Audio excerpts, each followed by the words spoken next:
On va commencer à expliquer la leçon de la séparation des constituants d'un mélange, pour voir comment obtenir de l'eau pure à partir de l'eau trouble, par exemple.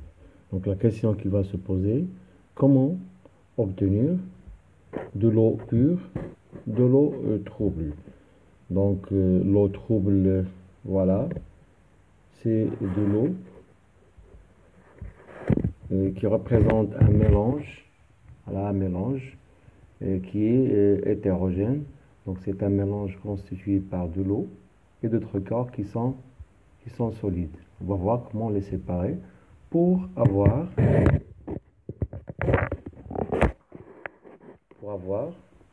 voilà, point d'interrogation, pour avoir de l'eau qui est pure. Donc l'eau pure, voilà.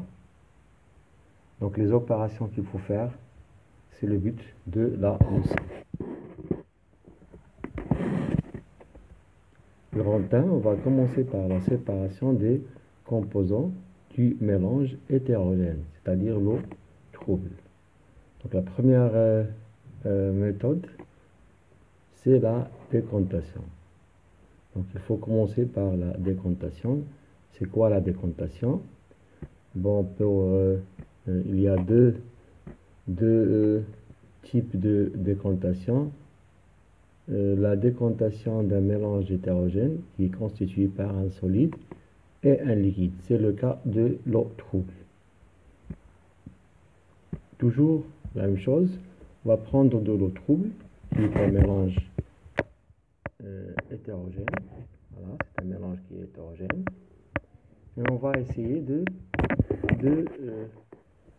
un petit peu de laisser le mélange au repos.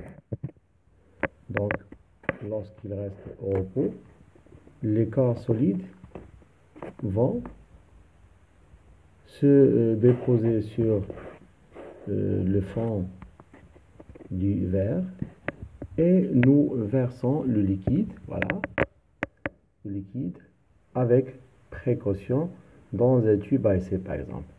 C'est-à-dire de l'eau qui est en haut, on va le verser dans un autre tube ou bien un autre verre. C'est pas grave. Après, voilà, on va obtenir le corps solide qui a déposé, qui a été resté au fond du tube à essai, et l'eau qui est en haut, c'est pas de l'eau pure, c'est de l'eau décomptée. Donc l'opération expérimentale, c'est celle-là. C'est à partir de l'eau trouble, qui est un mélange hétérogène, on le laisse un moment, et après, on remarque, mais on observe que l'eau devient, qui est toujours trouble et en haut, et les corps solides sont en bas. Après, on les sépare pour avoir les corps solides dans un tube, bien dans un verre, et de l'eau qui est décomptée, on l'appelle l'eau décomptée, parce que c'est à partir de la décantation qu'on l'a obtenue.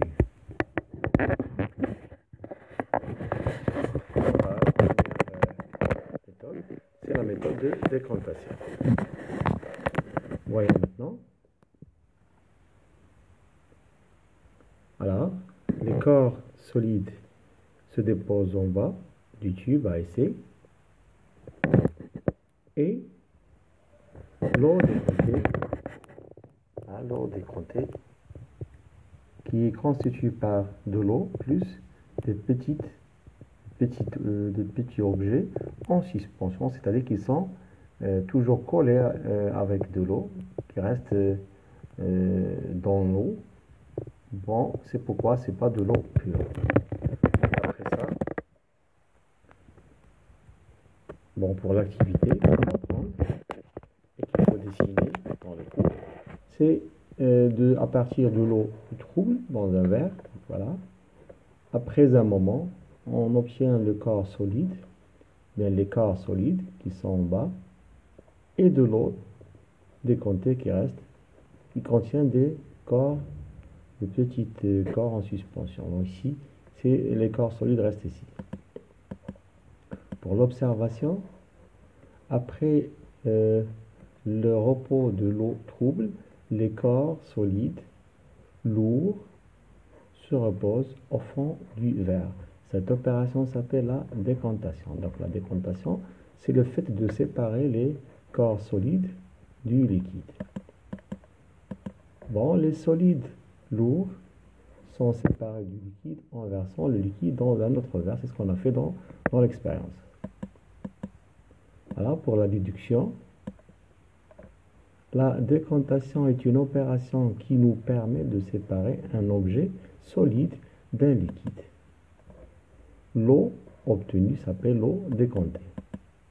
Comme remarque, bon, la décantation ne nous permet pas de séparer quelques petits objets solides en suspension dans l'eau, qui restent en suspension de l'eau.